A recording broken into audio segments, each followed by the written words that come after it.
mom was kind of running away with me, and there was so much shit happening here, and I was just overwhelmed, so I went and I rode my bike, and I got a smoothie, and now I'm back. And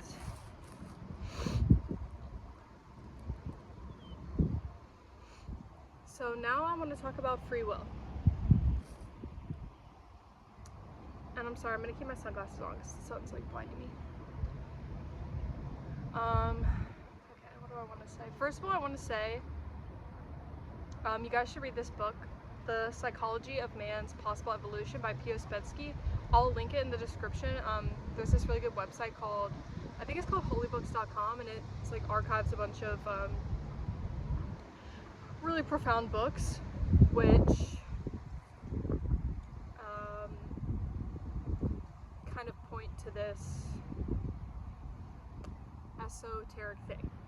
And I want to say, for all my videos, do not just like take my word for it and believe what I say, and don't do that for anything you consume. Allow the experiences of your life to, oh my god, sorry, it's really windy. Allow the experiences of your life to teach you what they need to teach you and what you need to know, and then all these external things could just be confirmation for that, or can help you articulate or pontificate it in a way that you could not have previously or on your own. So, free will. I want to start by saying it really, really, really seems like we have free will. It really seems like I'm doing all this, I'm the one talking, I'm making the choice to make these videos, to do my paintings, to like the kind of people I like whatever. It really, really seems like there's free will. But fundamentally where this illusion comes from is the fact that we think there's a self, when in reality you can look and see that this whole entire world, obviously there's layers to shit, right? There's other dimensions besides the 3 dimensions, or the 4th dimension if you want to count time, that we live in. There's other dimensions to reality, and in this level, this 3rd dimension, this physical world that we live in and that we're experiencing, it's a mechanical world. It's basically a whole bunch of organic machines which are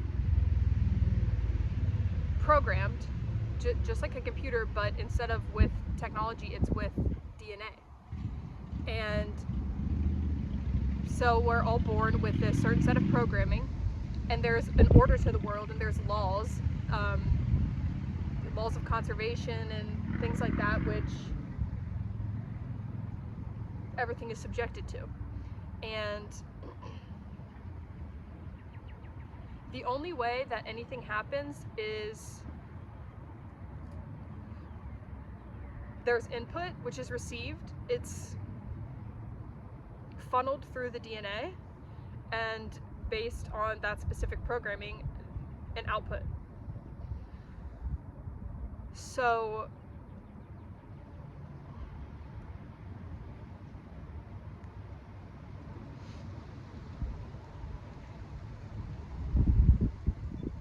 you are not this body. This body is just a sack of cells and flesh and things like that. And it is animated by this kind of mysterious thing, which is consciousness, awareness, energy, life force, whatever you want to call it. And this is also not you, because it's not a personal thing. It's the same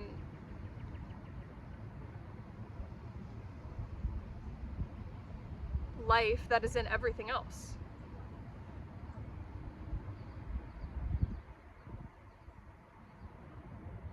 And it's essentially like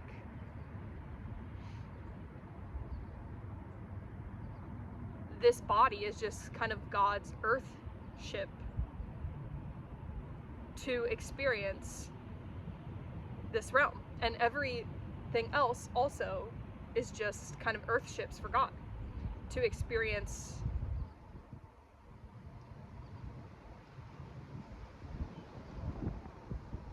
everything, basically.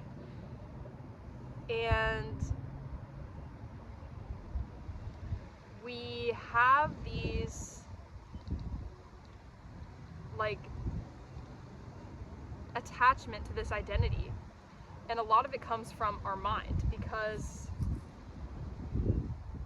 our mind thinks of itself as like some separate being, which is like somehow controlling this. Like, oh, I think I'm gonna move my arm, and then I move my arm, right? But everything that happens happens unconsciously as a byproduct of our brain functioning, right? Like, you're not choosing to make your heart beat. You don't even know how that happens. It's like your brain fires something, and then the thing fires the neurons, and the neurons go in the spine, and the spine goes to the nerves and then your heart, and it makes your heart pump, and the blood. Like, you're not doing any of that. And also, you're not making your thoughts. This is also just a natural byproduct of the brain. The only reason why it's like words in our head is because we've been given this language. If you were never taught a language, it wouldn't be any words in your head. Like, I wouldn't even know what thoughts would even be. Pictures, smells, sounds, like, I don't know. But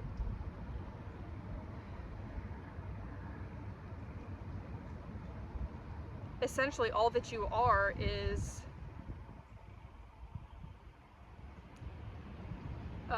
the byproduct of programming. And all these inputs,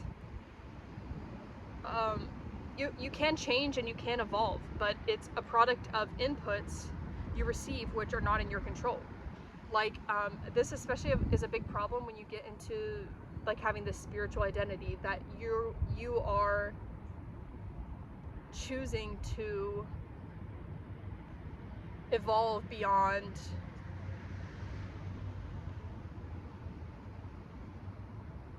your previous understanding and your previous way of being in this world. But this is really not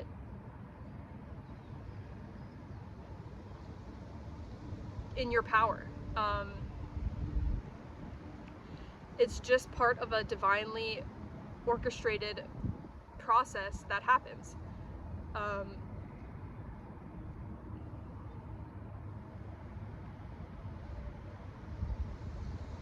In the nature of evolution, there has to be, there's kind of the main group, right, who are normal or average, and then there will be outliers. There are people who are like slightly below the average, and also there's people that are slightly above the average. And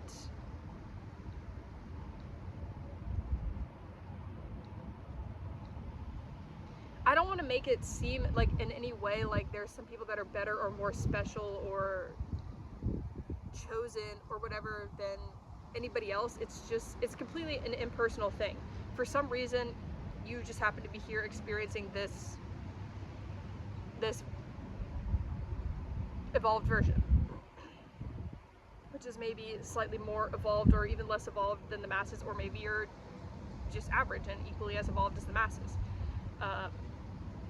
physically and energetically. But the main point I want to make is that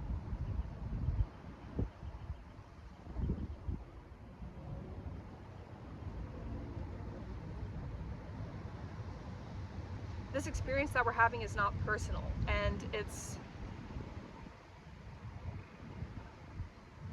there is a will and a choice and a change and evolution involved in it, but there's no Alyssa that's doing it. There's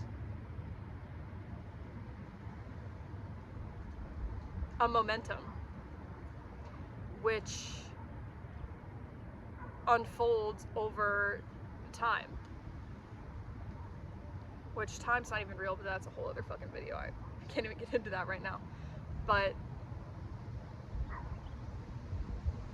for one reason or the other, there's this seeming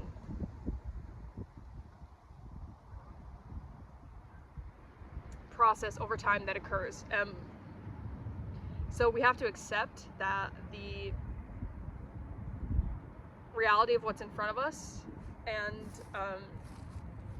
the process and the way which things occur, but also through some understanding that is given to us for some reason, we can see that this is not all there is somehow.